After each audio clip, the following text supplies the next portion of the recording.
Power star Pawan Kalyan Pithapuram నియోజకవర్గం నుంచి ఎమ్మెల్యేగా పోటీ చేసి గెలిచిన విషయం మనందరికీ తెలిసింది. అయితే 6 నెలల నుంచి పవన్ కళ్యాణ్ చాలా కష్టపడుతూ చాలా క్యాంపెయిన్స్ చేస్తూ అనుక్షణం ప్రజల్లో ఉంటూ జనాలతోనే గడిపాడు.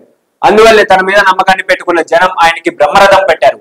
ఇక ఇంతకు ముందు ఉన్న వైసీపీ గవర్నమెంట్ మీద తీవ్రమైన వ్యతిరేకతతో ఉన్న జనాలు ఆల్టర్నేట్ కోసం ఎన్డీఏ కూటమి వైపు మొగ్గు చూపారు. ఇక అందులో భాగంగానే పవన్ కళ్యాణ్ మొదటిసారి ఎమ్మెల్యేగా గెలిచి తన సత్తా ఏంటో నిరూపించుకున్నాడు. ఇక పవన్ కళ్యాణ్ అభిమానులు పిఠాపురం నియోజకవర్గంలోని ప్రజలు అలాగే మెగా ఫ్యామిలీ కుటుంబ సభ్యులతో పాటు ఈ విజయాన్ని అందరూ సెలబ్రేట్ చేసుకుంటున్నారు. ఇక పవన్ కళ్యాణ్ మాజీ భార్య అయిన రేణు దేశాయ్ కూడా పవన్ కళ్యాణ్ విజయం పట్ల చాలా సంతృప్తిని వ్యక్తం చేస్తూ ఆమె కూడా ఆనందాన్ని వ్యక్తం చేస్తున్నారు. అలాగే పవన్ కళ్యాణ్ కొడుకు కూతురు కూడా వాళ్ళ నాన్న విజయాన్ని సెలబ్రేట్ చేసుకుంటున్నారు. ఇక మొత్తానికైతే పవన్ కళ్యాణ్ సాధించిన ఈ విజయం అనేది చరిత్రలో నిలిచిపోతుందనే చెప్పాలి. నిజానికి పవన్ కళ్యాణ్ వైసీపీ ప్రభుత్వం చాలా వరకు హింసించింది. ఎలా అంటే అతన్ని ఎప్పుడు విమర్శిస్తూ దుర్భాషలాడుతూ ఇష్టం వచ్చినట్లు తిడుతూ ఆయన సినిమాలను తొక్కేయాలని చూశారు. దానివల్లే పవన్ కళ్యాణ్ జనాల్లో స్ట్రాంగ్ అయ్యాడు, జగన్ జనాల్లో వీక్ అయ్యాడు. అందువల్లే అధికారం ఉందని ఇష్టం వచ్చినట్లు విర్రవీగితే ఎలాంటి పరిస్థితి వస్తుందో అనేది జగన్ ని చూసి మనం ఉదాహరణగా తీసుకోవచ్చు. ఇక మొత్తానికి అయితే పవన్ కళ్యాణ్ తన అనుకున్నది సాధించాడు. ఇప్పుడు అసెంబ్లీలోకి అడుగుపెట్టి తన గళాన్ని వినిపించబోతున్నాడు.